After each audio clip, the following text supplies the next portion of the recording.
अगर आपको मैं आज ये बता दूं कि आपको इंग्लिश में केवल और केवल यही टॉपिक्स पढ़ने और इन्हीं से एग्जाम में क्वेश्चंस आएंगे, बहुत अच्छा रहेगा ना। तो आज का ये वीडियो इसी बारे में है। आज हम लोग करने वाले हैं इंग्लिश के मोस्ट इंपॉर्टेंट टॉपिक डिस्कस। एक तरीके का हम लोग यहाँ पर ब्लूप्रिंट क्रिएट करने वाले हैं जिससे कि आपके एग्जाम में क्वेश्चंस आएंगे। सो बिल्कुल भी मिस नहीं करना है, यहीं से क्वेश्चन आपके बोर्ड्स एग्जाम में आएंगे। सो चलिए स्टार्ट करते हैं हम। देखिए सबसे फर्स्ट में आप लोगों को भाई देखो, मैं जो है पूरा एनालिसिस करके बैठा हूं। आपके 10 साल के पेपर मैंने ऑनलाइन निकाल के उनकी स्टडी करी है और ये टेबल से भी मैं आपको दिखाता हूं कि किस चैप्टर से कौन से क्वेश्चन आते हैं और कौन से चैप्टर एग्जाम में सबसे ज्यादा इंपॉर्टेंट है।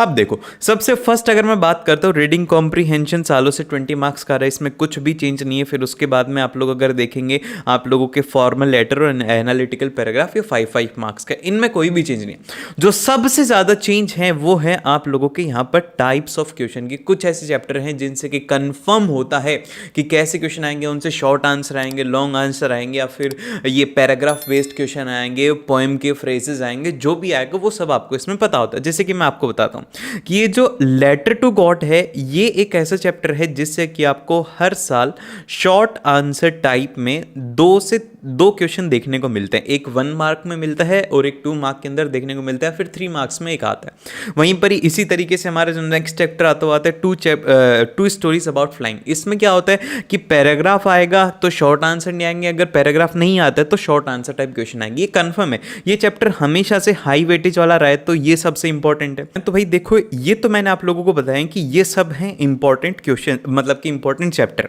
अब जैसे कि कुछ चैप्टर्स हैं जिनके अंदर की एक मतलब ये बोल सकते हो, जैसे कि 2 चैप्टर सबसे ज्यादा इंपॉर्टेंट, एक तो मैडम राइट्स द बस और द सेमन्स एट बनारस। तो इसमें क्या होता है कि किसी एक में से पैराग्राफ आता है और किसी एक में से एक शॉर्ट आंसर टाइप क्वेश्चन आता है 3 मार्क के अंदर, तो ये आपको ध्यान रखना है। फिर इसी तरीके से टाइगर इन अ जू, तो ये इससे लॉन्ग आंसर आता है, मतलब कि इससे काफी सारे चांसेस होते हैं कि आप लोगों को एक यहाँ पर फ्रेज बेस्ड क्वेश्चन इसमें देखने को मिलेगा। फिर उसके बाद में एमेंडा, इससे भी इन दोनों से मोस्टली क्या होते हैं कि इससे वो क्वेश्चंस पूछते हैं पैराग्राफ टाइप में, 3 मार्क्स के यहाँ पर सीधे ये क्वेश्चंस आ जाते हैं।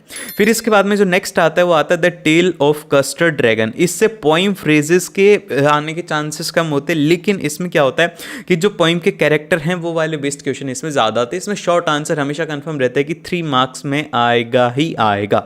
फिर उसके बाद में नेक्स्ट आता है द ट्रायम्फ ऑफ मतलब कि ट्रायम्फ ऑफ अ सर्जरी, और सेकंड आता है कि द थीफ स्टोरी।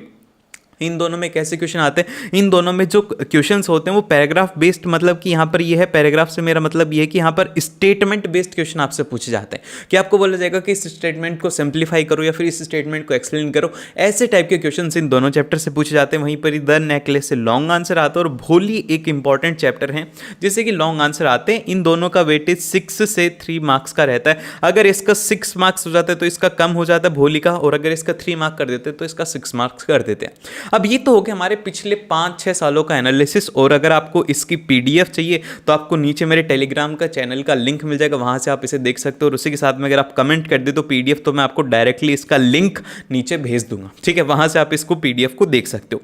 अब हम बात करते कि जो इस साल का हमारा सैंपल पेपर था उसमें कौन से ऐसे इंपॉर्टेंट चैप्टर थे जिनसे कि क्वेश्चन पूछे गए थे। अब देखिए सैंपल पेपर से मतलब ये होता है कि ऐसा सैंपल पेपर आपके एग्जाम में आएगा। ये जो वेटेज है, ये जो भी चैप्टर को वेटेज दिया गया है उसी अकॉर्डिंग आपको प्रिपरेशन करनी है, उसी अकॉर्डिंग उन चैप्टर्स को वेटेज ज्यादा देना है। जैसे कि ये जो मैंने आपको 5 चैप्टर बताए, इनसे क्वेश्चन कंफर्म है कि आपको क्वेश्चंस देखने को मिलेंगे, काफी ज्यादा क्वेश्चन देखने को मिलेंगे। इनसे ऑलमोस्ट आपको 20 से अबव मार्क्स के क्वेश्चन देखने को मिलेंगे। जैसे कि भोली हो गया, फिर उसके बाद में लेटर टू गॉड हो गया, द प्रपोजल हो गया, 2 स्टोरीज अबाउट फ्लाइंग हो गया, और द थीफ स्टोरी हो गया। इन सभी में आपको जो कोशिश रखनी है कि आप एक तो आप ध्यान रखिएगा कि आप सबसे फर्स्ट तो एनसीईआरटी के जितने भी क्वेश्चंस है, बैक वाले क्वेश्चंस, वो आप सभी अच्छे तरीके से डिटेल के अंदर रीड करें, फिर उसके बाद में आप इसे करें।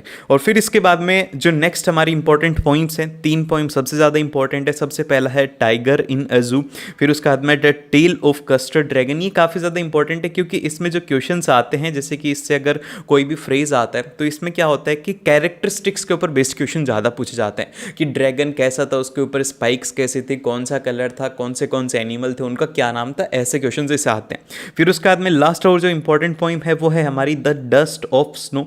ये भी एक काफ़ी ज़्यादा इंपॉर्टेंट पॉइंट रह जाएगी। इसमें भी आप लोग एक बार अच्छे से देख लेना कि इसमें भी इंपॉर्टेंट क्वेश्चंस बहुत बार आते हैं।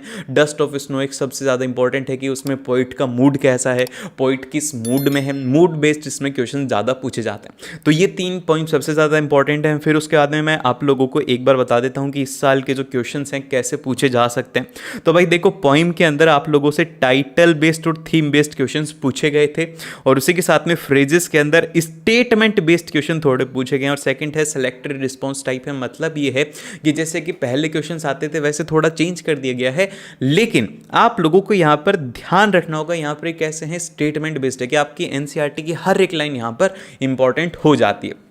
अब ये तो हमने टाइप्स ऑफ क्वेश्चन की बात कर ली। एक बार हम लोग इस साल के सैंपल पेपर का भी एनालाइज कर लेते हैं कि भाई ये जो सैंपल पेपर है इसमें कैसे क्वेश्चंस पूछे गए थे। तो देखो भाई, इसका जो सॉल्यूशन है वो आपको मेरे चैनल के ऊपर बहुत ही जल्द मिलेगा। इसका हम लोग डिटेल के अंदर सॉल्यूशन बताएंगे, जो कि काफ़ी सारे स्टूडेंट हर साल देखते हैं। तो अब देखिए, सबसे पहले अगर बात करता हूँ रीडिंग स्किल की, तो इसमें टाइप्स ऑफ जो क्वेश्चन है उनका पूछने का तरीका बिल्कुल अलग हो गया। जैसे कि यहाँ पर कैसे क्वेश्चन पूछे जा रहे हैं, स्टेटमेंट बेस्ड क्वेश्चन ज़्यादा पूछे जा रहे हैं कि इसमें से कोई भी जैसे कि स्टेटमेंट ले लिया जाएगा और इससे रिलेटेड आपसे पूछा जाएगा कि आप इसे एक्सप्लेन करो कि इसमें क्या कहना चाह रहा है, जो ऑथर है वो क्या कहना चाह रहा है, इसकी थीम क्या है। ऐसे क्वेश्चंस इसमें पूछे जाते हैं और इसके लिए आपको प्रैक्टिस ही करनी पड़ेगी और इसके अलावा कोई भी चारा नहीं है। फिर उसके बाद में नेक्स्ट आता है कि support the writers idea that shows the individual type, कि यहाँ पर नए तरीके के क्वेश्चन स्टूडेंट से ज़्यादा पूछने की कोशिश करेगी। फिर उसके बाद में नेक्स्ट आप देखेंगे जैसे कि मीनिंग बेस्ड क्वेश्चन ज़्यादा हैं कि आपको एक वर्ड दे दिया जाएगा और बोला जाएगा कि कौन सी स्टेटमेंट है उनमें ये फिट हो रहा है या फिर कौन से स्टेटमेंट का मीनिंग ये है। फिर इसके बाद में नेक्स्ट आता है कि जैसे कि आप लोग बोलिए कंक्लूजन बेस्ड यहाँ पर क्वेश्चंस पूछे जा रहे हैं। जैसे कि जो लास्ट वाला क्वेश्चन है, क्वेश्चन नंबर 7 आपको दिख रहा होगा कि कंक्लूजन बेस्ड क्वेश्चन इसमें पूछे गए। इसी तरीके से मीनिंग बेस्ड क्वेश्चन इसमें मैंने आपको बताया था वो पूछे जा रहे हैं। इसी तरीके से सेकंड पैराग्राफ है, ये क्या होता है, ये डेटा बेस्ड पैराग्राफ होता है। ये थोड़ा ईजी होता है एज कम्पेयर टू जो दूसरे हमारे पैराग्राफ होते हैं उससे काफ़ी ज़्यादा आसान होता है, और इसमें भी रीजनिंग बेस्ड क्वेश्चन अब की बार ज़्यादा पूछे गए। अब मैं अगर बात करूं कि आपके राइटिंग और ग्रामर सेक्शन में क्या क्या चेंजेस हैं, तो देखो भाई, ग्रामर के अंदर सबसे इंपॉर्टेंट जो चैप्टर है वो है आप लोगों का टेंसेस। टेंसेज से ऑलमोस्ट आप देखेंगे कि 10 में से 3 to 4 मार्क्स के तो बस टेंसेज ही आने वाले हैं। तो इनकी आपको अच्छे से प्रिपरेशन करनी है, और मैंने ग्रामर की कंप्लीट वीडियो बना रखी है जिसके अंदर कि मैंने सब कुछ एक्सप्लेन किया हुआ है, वो वीडियो भी आप देख सकते हो। फिर उसके बाद में जो नेक्स्ट आते हैं जैसे कि एरर करेक्शन है, एरर करेक्शन के भी 3 से 4 क्वेश्चन पूछे गए हैं, जैसे कि इस ईयर 3 क्वेश्चन पूछे गए थे। तो ये टाइप्स ऑफ क्वेश्चन बता करके सीबीएसई आपको ये बताना चाहता है कि इन क्वेश्चंस के ऊपर आपको ज़्यादा फोकस रखना है। अब इसी तरीके से आप देखिए, रिपोर्टेड स्पीच, आप लोगों से रिपोर्टेड स्पीच के क्वेश्चन पूछे जाते हैं। फिर उसके बाद में प्रीपोजिशन के ऊपर बेस्ड भी क्वेश्चन है। डायलॉग राइटिंग के ऊपर सबसे ज़्यादा क्वेश्चन है, जो कि रिपोर्टेड स्पीच बोल देते हैं उसे डायलॉग राइटिंग बोल देते हैं, या फिर हम लोग डायरेक्ट से इनडायरेक्ट स्पीच, जो भी होता है, लेकिन अल्टीमेट गोल क्या है कि हमें ये आने चाहिए। तो देखिए, अब डायलॉग राइटिंग के आपको 3 क्वेश्चन देखने को मिलेंगे, टेंसेस के भी आपको 3 क्वेश्चन देखने को मिलेंगे, उसी के साथ में एरर करेक्शन के भी 3 क्वेश्चन देखने को मिलेंगे।